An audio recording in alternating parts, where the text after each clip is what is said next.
Estamos en el Palacio de la Moneda junto al presidente Sebastián Piñera para esta entrevista en CNN Chile. Presidente, muchas gracias por recibirnos. Buenas tardes. Muy buenas tardes. ¿Cómo está Mónica? Muy bien, Daniel. gracias. ¿Cuál diría usted que es el mayor logro de su gobierno, si tuviera que elegir uno? Difícil pregunta. Yo diría, si me permite, haber reconstruido el país después de un terremoto devastador y haber recuperado la capacidad de liderazgo, de dinamismo, de crecer, de crear trabajo, de mejorar los salarios, de enfrentar nuestra gran misión, que es transformar a Chile en un país desarrollado y sin pobreza antes que termine esta década. Y si tuviera que elegir una frustración. Muchas.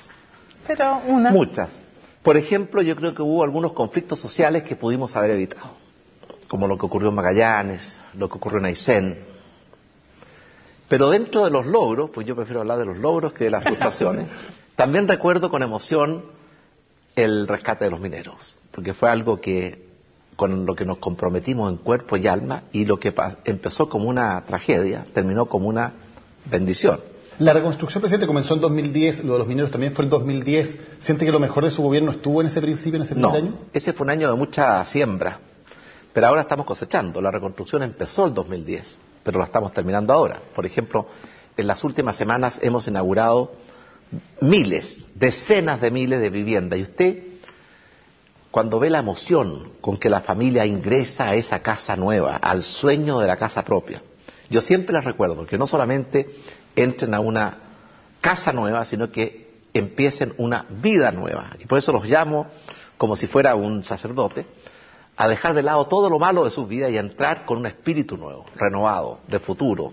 Presidente, ¿usted diría que en 3 años y medio se ha hecho más en su gobierno que en todos los gobiernos de la Concertación? No. Se ha hecho mucho. En algunos temas, sin duda, que el avance es notable. Por ejemplo, aunque siempre las comparaciones son odiosas, el país durante el gobierno anterior crecía muy poco, 3%. Hoy día estamos creciendo al doble. Hoy día estamos creando el doble de trabajos, empleos, que lo que era la tradición de nuestro país. La mejoría de los salarios ha sido mucho más fuerte. La reducción de la pobreza. Habíamos perdido la capacidad de reducir la pobreza. De hecho, se había incrementado en el gobierno anterior. Y por tanto, en muchos temas hemos avanzado a un ritmo y a un rumbo más fuerte y más claro.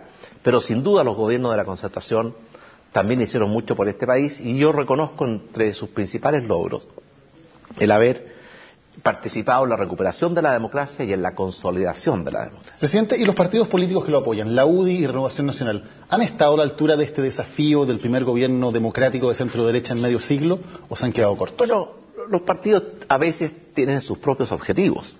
Los partidos luchan por sus propias causas, elegir a sus parlamentarios, ganar más votos. En cambio, el presidente tiene que pensar en el país y en todos los chilenos. Y por eso a veces los puntos de vista no coinciden. ¿Y su partido, RN, ha estado más preocupado de sus propias causas o del bien del país? Bueno, todos los partidos están preocupados de sus propias causas. Lo que yo les pido es que siempre tienen que supeditar sus causas propias a lo que es el interés del país. ¿Lo han hecho siempre? No, no siempre.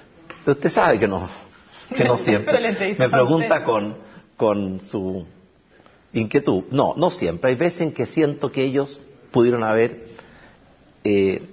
apoyado más y mejor a este gobierno. Pero si sumo y resto, balance general, yo siento que la alianza, tanto la Renovación como la UDI, han sido un bastión de apoyo y de lealtad con este gobierno que yo aprecio y agradezco. Es difícil que un presidente conteste esto, pero ¿con quién ha sido más difícil la relación? ¿O con quién ha sido más fácil? ¿Con la UDI o con Renovación Nacional? Usted sabe que es cuando mis hijos me preguntaban, y ahora lo hacen mis nietos, se acercan y me dicen: abuelo, ¿a cuál de los dos quieres más? Y uno sabe que esa pregunta no hay que responderla nunca, salvo con la respuesta correcta, que es a los dos igual. ¿Pero usted escuchó eso de que RN propone y la UDI dispone? Eso fue algo que se escribió hace mucho tiempo atrás. Y yo siento que no es verdad. Por ejemplo, hoy día en el gobierno tenemos más ministros de Renovación Nacional que de la UDI. En materia de intendentes, de gobernadores, siempre ha habido un cierto equilibrio. Así que esa idea de que hay un partido que tiene una hegemonía no es verdad. Lo que ocurre es que este gobierno le abrió las puertas de par en par a los independientes, que somos, pues yo soy independiente hoy día, más del 90% de los chilenos. Presidente, usted usó el término cómplices pasivos y ese término generó mucha suspicacia y muchos resquemores en mucha gente de su propio sector. ¿Fue un error haber usado esa palabra para el concepto que usted quería expresar? ¿Lo diría de otra manera? Si quiere yo le puedo precisar lo que quise decir. En la vida, y estaba pensando en el tema de los atropellos a los derechos humanos, hay distintos tipos de responsabilidades. Está la responsabilidad penal, el que mató, el que torturó, el que hizo desaparecer, el que asesinó o el que ordenó esos atropellos tiene una responsabilidad penal, que siempre es individual y que la deben juzgar los tribunales de justicia. Después está la responsabilidad moral, que es un tema propio de la conciencia de cada uno. Pero también existe la responsabilidad política y todos tenemos derecho a opinar respecto de ella.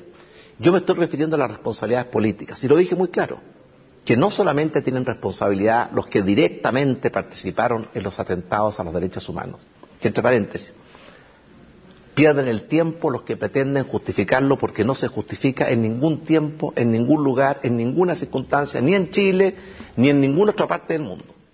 Pero los que tuvieron altos cargos, tenían poder en el gobierno militar y sabían que esto estaba ocurriendo y no alzaron su voz con la suficiente fuerza, yo siento que tienen responsabilidad. Lo mismo con los tribunales de justicia. Cuando uno estudia esa época, la Corte Suprema, que por mandato constitucional tiene que proteger los derechos de las personas, y qué derecho más importante que el derecho a la vida, a la integridad física, no estuvo a la altura. No recogió o no acogió los recursos de amparo. Los jueces no se apersonaron en los lugares de detención para ver con sus propios ojos lo que estaba pasando. No ejercieron su tutela sobre los tribunales militares en tiempos de guerra. Todo eso estuvo mal y lo ha reconocido la propia Corte Suprema. Y también, y esto sé que le ha producido molestia a otros, yo creo que los medios de comunicación no cumplieron con su deber. Muchas veces no investigaron con la rigurosidad que se requería y no informaron con la veracidad que se requería. Hablemos de eso, presidente. ¿A qué medios se refiere específicamente cuando habla de los medios de comunicación que usted dice no cumplieron el rol que debieron tener en la dictadura? Habían tres tipos de medios en esa época. Algunos fueron cerrados y eso naturalmente que no le asigno responsabilidad. Pero los medios tradicionales muchas veces se quedaron tranquilamente con la versión oficial. Se hablaba de los presuntos detenidos desaparecidos hasta muy tarde en el gobierno militar. No se investigaba, por ejemplo, cuando habían cosas que todo el mundo sospechaba o sabía que no eran ciertas. Por ejemplo, la famosa ley de fuga, que una persona se había intentado fugar en medio del desierto y que en la fuga había caído. Todo el mundo sabía que no fue así. Y sin embargo, los medios de comunicación no investigaron, no fueron más críticos, no se cuestionaron más la versión oficial y la entregaban, a mi juicio. ¿Puede nombrar algún medio específicamente o algunos medios específicamente? Por supuesto, pero aquí lo que me importa a mí más que poner el dedo en la llaga es decir esto con un propósito, aprender. Si alguna vez Chile vuelve a vivir tiempos traumáticos como los que vivimos en esa época, yo espero que todos los que estén en el gobierno, los militares, la Corte Suprema, los medios de comunicación, no aceptemos que nunca más en Chile se cometan ese tipo de atropellos en forma tan sistemática, tan reiterada, porque aquí estamos hablando de atropellos cometidos por agentes del Estado.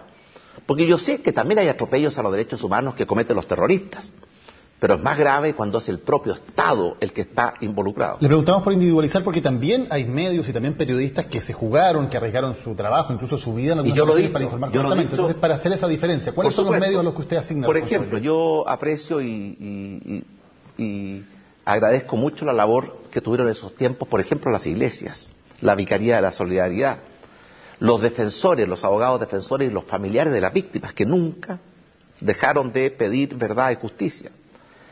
Y también algunos medios de comunicación chilenos. Y por supuesto, algunos dicen yo no sabía nada.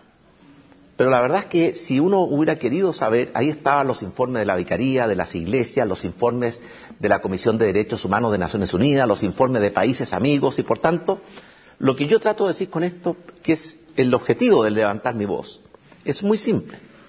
Tenemos que aprender de los errores del pasado. No podemos recordar el pasado para repetirlo y revivir las mismas querellas y odios que tanto daño causaron, sino que todo lo contrario, para aprender de esos errores y nunca más volver a cometerlos. Se entiende que lo está haciendo con ánimo constructivo y de aprender, pero ¿es posible que nos diga cuáles son esos medios que usted dice que no actuaron bien? La mayoría de los medios que no eran de oposición al gobierno militar, y yo entiendo que al comienzo hubo censura durante los primeros meses, y después se produjo algo que es casi peor que la censura, que es una especie de autocensura. Y usted sabe perfectamente bien que si pudiésemos volver atrás en la historia, que desgraciadamente nunca nos da esa oportunidad, y pudiéramos volver a enfrentar los mismos tiempos que vivimos, yo le aseguro a usted que todos actuaríamos distinto y mucho mejor. Yo le aseguro a usted que la izquierda no legitimaría la violencia como lo hizo en la década de los 60. No manifestaría públicamente su desprecio por la democracia que teníamos en esos tiempos. No diría que quería destruir, ¿cierto?, la democracia con los votos o con las balas según fuera lo más útil o más necesario. No alteraría o no atentaría contra el Estado de Derecho como ocurrió durante el gobierno de la Unidad Popular. Y esto no lo digo yo. Esto lo dijo la Corte Suprema, lo dijo el Parlamento, lo dijo la Contraloría y lo dijeron muchos de los grandes líderes de la democracia cristiana, como por ejemplo el expresidente Frey y el expresidente Elwin. Y además de esto de la izquierda, yo le aseguro también que la gente que estuvo con el gobierno militar también se preocuparía muchísimo más y haría mucho más por evitar que esos atropellos a los derechos humanos que ocurrieron, ¿cierto?, hubiesen ocurrido. Y hay algo muy importante en esto. A mí me llama la atención por qué la gente tiene tanta facilidad para reconocer esto en privado y le cuesta tanto reconocerlo en público. ¿Quiénes le cuesta? ¿Gente de su sector? De todos los sectores. Cuando uno conversa con la gente y objetivamente y con buena voluntad muestra los errores que se cometieron durante el gobierno de la Unidad Popular.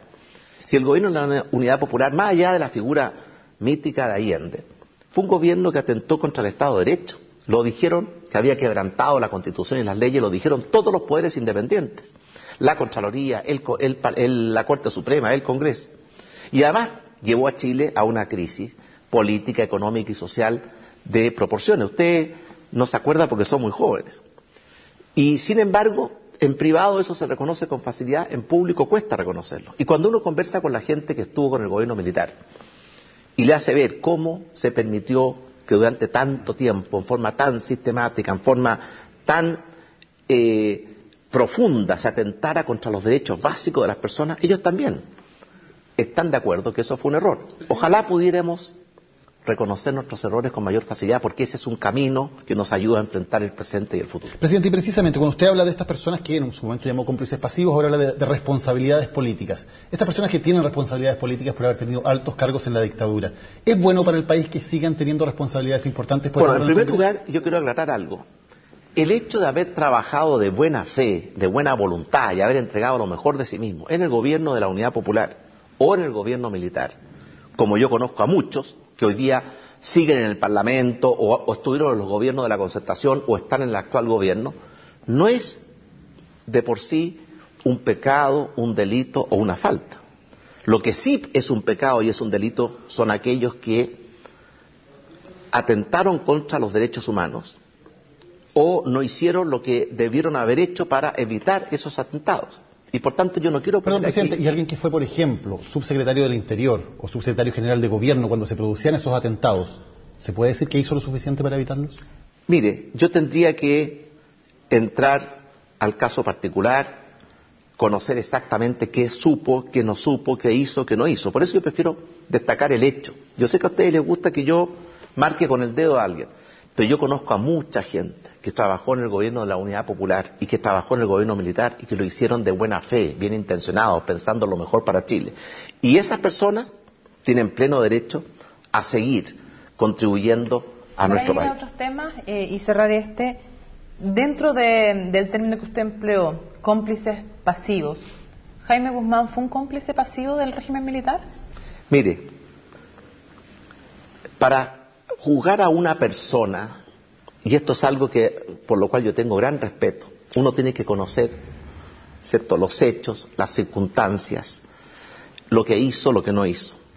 Yo no soy de esos que anda juzgando como Catón el censor y marcando quiénes son buenos y quiénes son malos. Pero sí, como presidente de Chile, sentí que era mi deber levantar la voz y decir con fuerza y claridad que la responsabilidad en los atentados a los derechos humanos no se limita solamente a los que están procesados y condenados por la justicia, que hay muchos otros sectores que acabamos de mencionar, altas autoridades, Corte Suprema, Poder Judicial, medios de comunicación, que también tienen una responsabilidad política.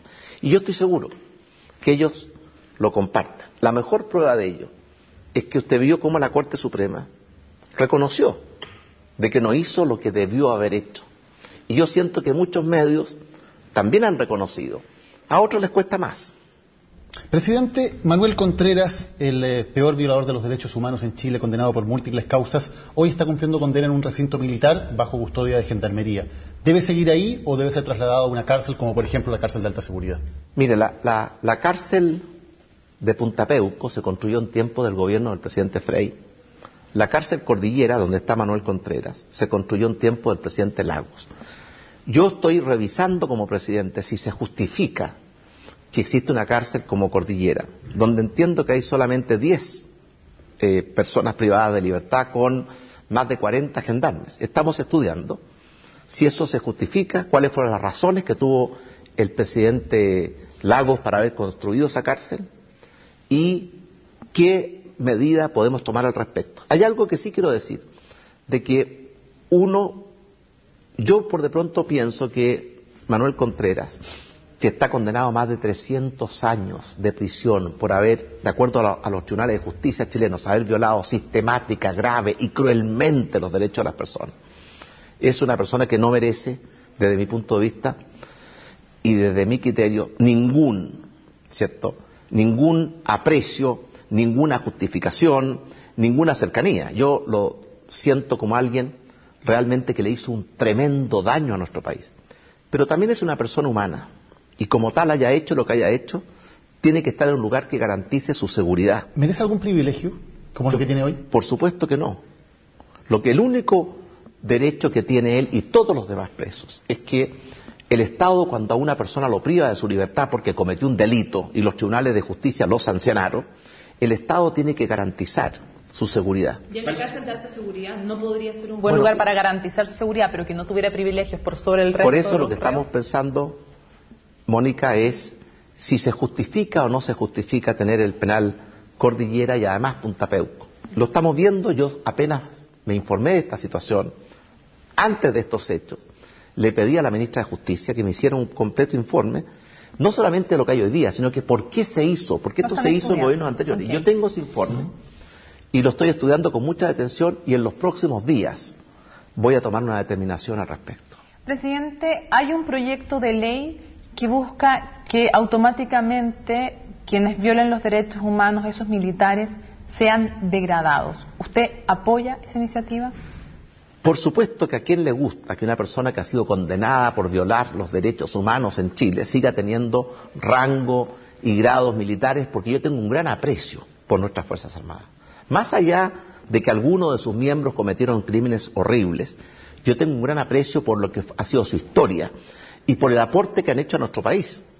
Y desde ese punto de vista yo siento lo mismo que usted. ¿Por qué tienen que tener los grados y los honores cuando han cometido esos delitos? Pero, un momento, le quiero decir, Mónica, un presidente tiene que saber y ser responsable de lo que dice y de lo que hace. Hoy día la legislación chilena establece que solo los tribunales de justicia, como pena accesoria, pueden determinar la degradación de un militar. No lo puede hacer el comandante en jefe del ejército, ni se puede hacer administrativamente por parte del gobierno.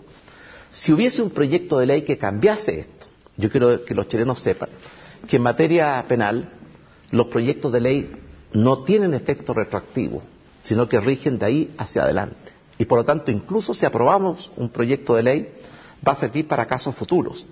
Pero ese proyecto de ley no va a resolver el tema de los militares que ya están condenados, como por ejemplo, uno que cometió crímenes tan horribles, tan despreciables. Por eso cuando yo escuché a Manuel Contreras decir lo que dijo, me bajó una profunda indignación. ¿Cómo puede sostener lo que sostuvo cuando hoy día la verdad jurídica, no solamente en un caso, sino que en muchos casos ha determinado que él tuvo participación directa y por tanto tiene responsabilidad penal en graves atropellos a los derechos humanos. Presidente, sabemos que el 5 de octubre usted va a estar fuera de Chile, por lo tanto no va a poder asistir si es que es invitado finalmente a este acto que está organizando el Pacto Nueva Mayoría. Más allá de eso, ¿usted valora ese gesto? ¿Le parece un gesto positivo o no que lo vayan a invitar? En primer lugar, nadie me ha invitado. El presidente del PS ha dicho que quiere invitarlo. Bueno, una cosa es que dice que quiere invitarlo y después escucho que van a discutirlo en un encuentro, después escuché al presidente del Partido Comunista que se oponía. Nadie me ha invitado. Pero le quiero decir lo siguiente. Yo creo que el 5 de octubre del año 1988 fue un gran día para Chile. Y yo lo recuerdo con emoción, con cariño, porque ese día el pueblo chileno tomó una decisión que yo considero sabia y valiente. Escogió el camino que nos llevaba en forma más rápida, más directa y más segura a la democracia. Yo ese día lo celebré como demócrata. Y no solamente lo celebré, yo trabajé intensamente y aporté todo lo que pude para que ese plebiscito del 5 de octubre terminara no con la extensión del gobierno militar después de 17 años por 8 años más, sino que justo lo contrario, por el camino más directo a la democracia. Y por tanto yo creo que ese fue un buen día para Chile. Y hoy día me convenzo más que nunca, porque muchos creían que Chile no estaba preparado para la democracia. Yo sentía que Chile no solamente estaba preparado a esa altura para la democracia, la necesitaba tanto como el aire que respiramos. Y la forma en que condujimos la transición, la forma en que todos los chilenos llegamos a un acuerdo para que la transición desde el gobierno militar a un gobierno democrático, y aquí podemos decir gobierno militar, régimen militar, dictadura militar, igual cuando hablamos del gobierno de la Unidad Popular, podemos hablar del gobierno de la Unidad Popular, del gobierno marxista, todos son términos que corresponden a la verdad. Y la forma en que hicimos esa transición fue ejemplar. Normalmente estas transiciones, Mónica y Daniel, y vea la experiencia del mundo, son en medio de crisis política, caos económico, violencia social. No fue así en Chile y eso es producto de un acuerdo en que participaron los dos sectores. El hecho justamente de que usted haya votado que no, que es algo de público conocimiento además, y su oposición al régimen militar, pero el voto del no, ¿cree usted que fue importante para su triunfo, para que usted llegara a la presidencia, para que mucha gente le diera el voto? Yo creo que sí. Yo creo que sí, porque en un momento en que muchos en Chile perdieron la brújula y creían, cierto, que la democracia era algo que podía, cierto, postergarse por mucho tiempo o incluso indefinidamente. En una época en que Chile incurrió en graves violaciones a los derechos humanos por parte de agentes del Estado. Yo siento que en esa época era necesario que las personas mantuvieran, cierto, el norte y la quilla. Y yo nunca me equivoqué desde ese punto de vista en saber que bajo ninguna circunstancia se justifican los atropellos a los derechos humanos y que Chile debía recuperar la democracia lo antes posible. Con esa lógica, presidente, para Evelyn Matei, evidentemente es una debilidad haber votado que sí. Mire, yo conozco a Evelyn Matei hace más de 30 años, y son más. Pero no voy a decir cuántos. No, se está haciendo galante, denle no. Y yo le puedo asegurar a usted, la conozco muy bien. Ella fue una mujer que siempre levantó su voz en defensa de los derechos humanos. Y yo sé que ella es una mujer que tiene un claro compromiso con la democracia. Ahora, efectivamente, si usted, y esta es la próxima pregunta, tal vez me va a decir, bueno, ella votó que sí en el plebiscito. Es verdad. Y yo creo que ese fue un error de ella. ¿Y un error que la va a perjudicar electoralmente? Eso pasó hace tanto tiempo atrás. Pero usted lo benefició, nos acaba de decir, por lo tanto... Por eso, pero eso pasó ya hace 25 años atrás. Por ejemplo, ¿cierto? Cuando Chile tuvo la revolución de 1891, en que se enfrentaron en una guerra civil chilenos contra chilenos, tiempo de Balmaceda, en poco tiempo el país logró sanar las heridas, reconciliarse y mirar el futuro. Yo creo que ahora, 40 años después del del golpe de Estado del año 73, no tenemos derecho nosotros a traspasarle a nuestros hijos y a nuestros nietos los mismos odios, las mismas divisiones que tanto daño y dolor causaron 40 años atrás. ¿Sería una sorpresa que Evelyn Matei le ganara a Michelle Bachelet? Por supuesto que hoy día la que tiene la mejor opción es Michelle Bachelet. habría que ser ciego y sordo para negarlo. Pero yo creo que esta no es una elección que esté resuelta. Todavía quedan 2 meses por delante y yo conozco muchos casos en que en 2 meses las cosas han cambiado. ¿Qué consejo le daría a Evelyn Matei? Algunos dicen que tiene que expresar más su carácter fuerte, otros que tiene que controlarlo. ¿Qué le diría usted con su experiencia de haber sido candidato? Que sea muy auténtica, que actúe, ¿cierto?, como es su forma de ser, su personalidad, su carácter. Pero naturalmente, que cuando uno es candidato, cuando uno es presidente, tiene que ser más cuidadoso con las formas, y con las palabras, y con las actitudes. ¿Qué le ha faltado a la campaña de Evelyn Matei para remontar?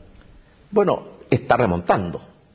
Lo que pasa es que, recordemos el origen, primero los candidatos eran Goldborn y Alamán, después fue Longueira, y finalmente fue Evelyn Matei. O sea, ella entró al ruedo de los presidenciables en circunstancias muy especiales y en forma algo tardía, pero se está recuperando. Yo siento que ella está remontando y por supuesto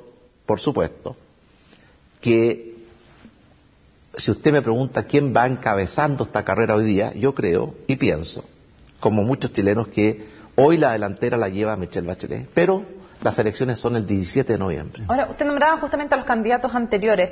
¿Es Evelyn Matei, a su juicio, o ha resultado, con el correr de esta campaña, con el despliegue de la campaña, más competitiva que Pablo Longueira o que Lorenz Goldborn, a su juicio? Bueno, yo no vi a Goldborn ni a Pablo Longueira como candidatos únicos de la alianza, porque ninguno llegó a hacerlo. Pablo lo fue, pero por unos pocos días.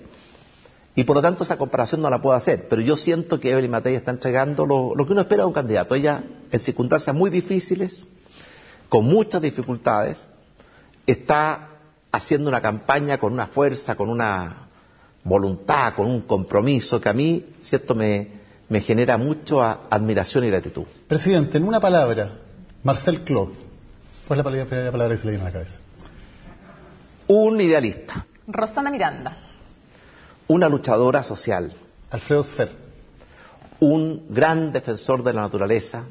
Tomás Jocelyn Holt. Un político que está buscando un lugar en la política chilena. Ricardo Israel. Un hombre respetable y muy bien educado. Es una persona que conoce y estudia sus temas. Marco Enríquez Ominami.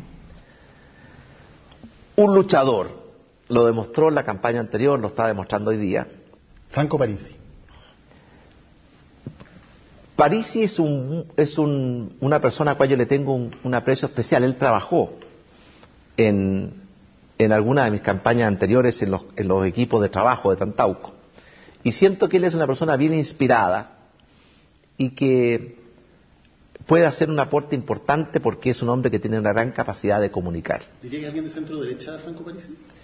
Yo pienso que básicamente, bueno, esto no le va a gustar a él, pero yo diría que él cree en las mismas ideas en las cuales creemos nosotros, en la libertad de las personas, ¿cierto?, en que hay que fomentar y potenciar los talentos de las personas y no un Estado que los ahoga y los oprime como ocurre en los regímenes socialistas.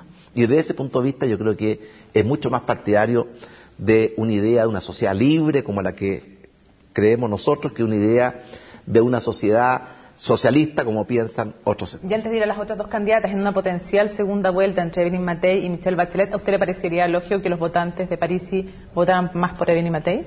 Yo creo que así va a ser. De hecho, es lo que muestran los estudios de opinión que he conocido.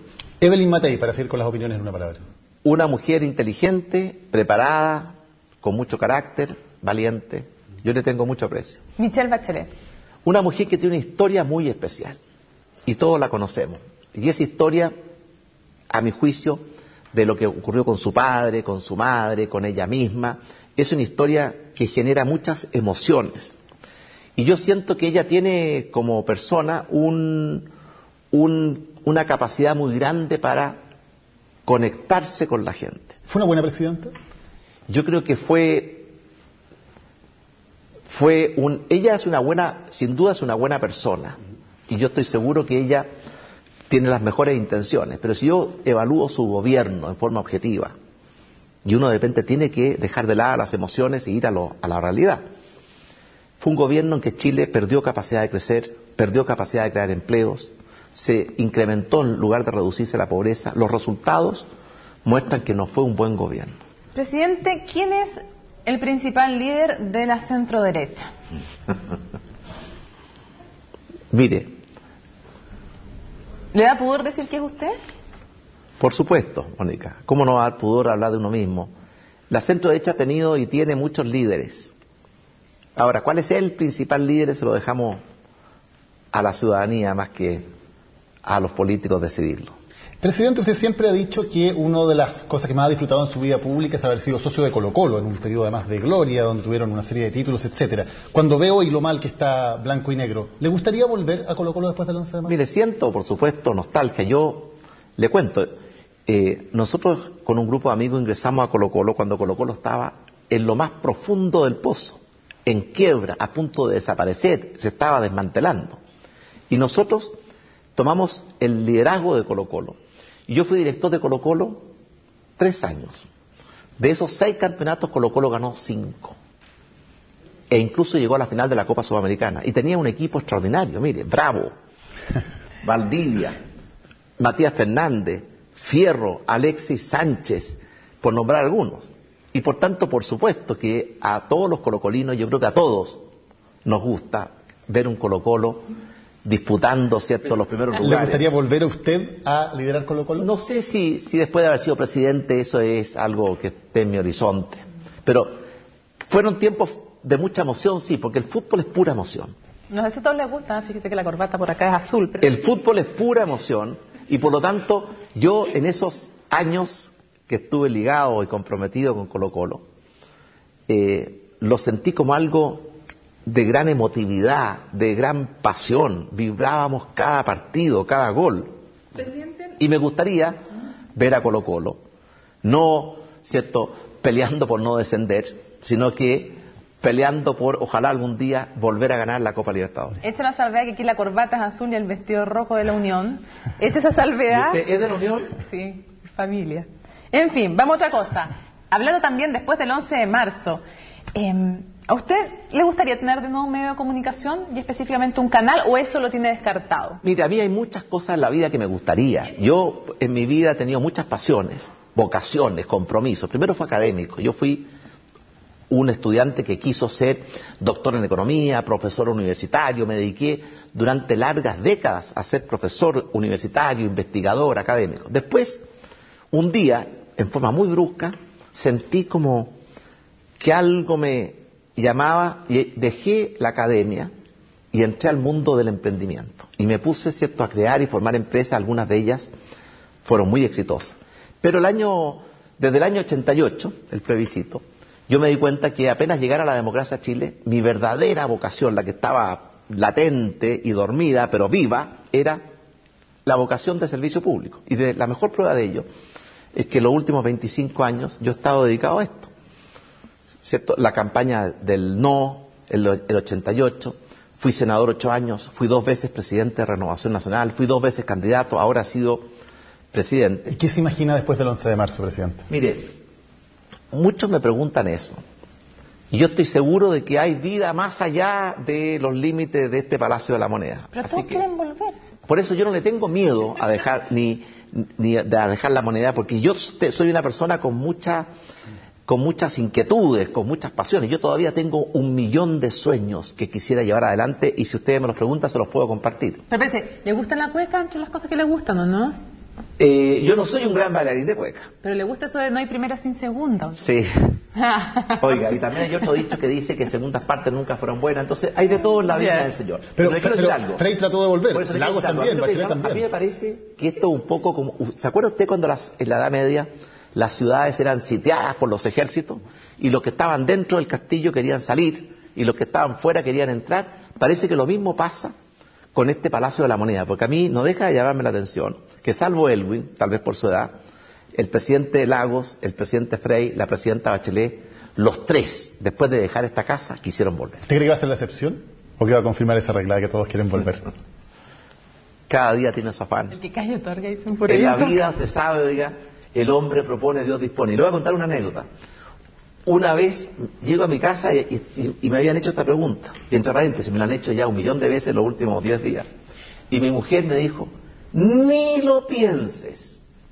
Yo me quedé pensando y le encontré razón, así que no lo voy a pensar. Vamos a hacer como que le crees. Algún día, no lo voy a pensar ahora. Presidente. Por eso le digo a usted, porque tampoco quiero no decir la verdad, que algún día quizás, que no es hoy día el momento, y dependiendo de las circunstancias, ¿lo puedo volver a pensar? Por supuesto que sí.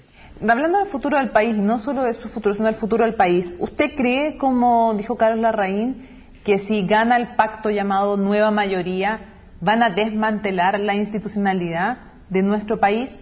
Yo sé que usted cree que lo mejor es que gane Evelyn Matei y que siga gobernando la alianza, pero en el caso hipotético de ganar el pacto Nueva Mayoría, ¿usted cree que van a desmantelar la institucionalidad? Hay algunos que quisieran desmantelar la institucionalidad, y a mi juicio eso sería un tremendo error, porque significaría volver a un régimen, a una inestabilidad, a una incertidumbre tremenda. La candidata y expresidenta Michelle Bachelet ha dicho de que ella quiere hacer cambios, pero los quiere hacer dentro de la institucionalidad.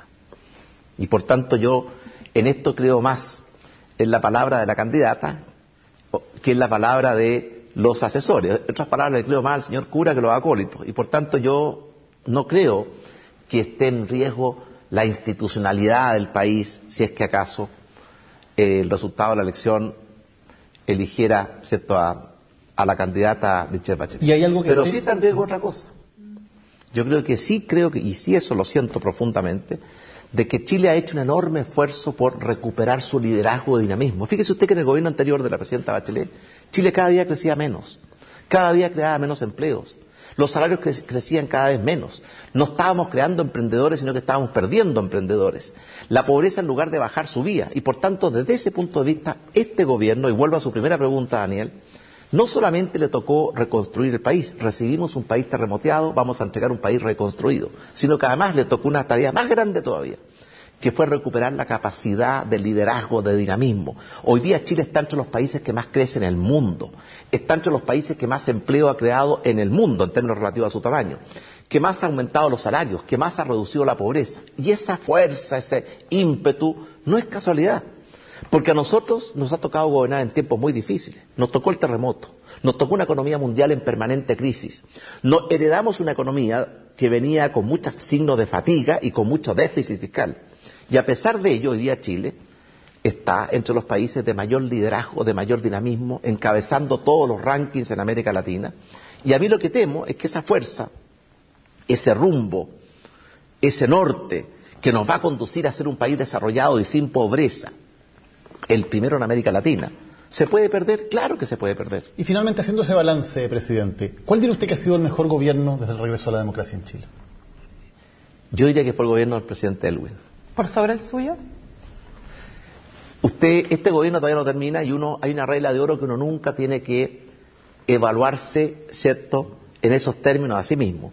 Yo diría, ¿cierto?, que el gobierno de Patricio Elwin recuperó la democracia, y el gobierno que yo tengo el honor de presidir recuperó el liderazgo, la fuerza, el dinamismo que volvió a poner a Chile en el camino hacia el desarrollo, hacia la superación de la pobreza, hacia un país con oportunidades para todos y con dignidad para todos. ¿Y cuál fue el peor de los gobiernos desde el regreso a la democracia? ¿Usted quiere...? Quiero saber su opinión, presidente, solamente. Mire, yo pienso que los gobiernos de la Concertación en general fueron de más a menos. O sea, ¿el último fue el peor que usted? Fueron de más a menos. Fue el menos bueno, entonces, el último. Póngalo así. Muchas gracias, presidente Piñera, por habernos recibido en CNN Chile. Daniel, Mónica, gracias a ustedes. Buenas tardes.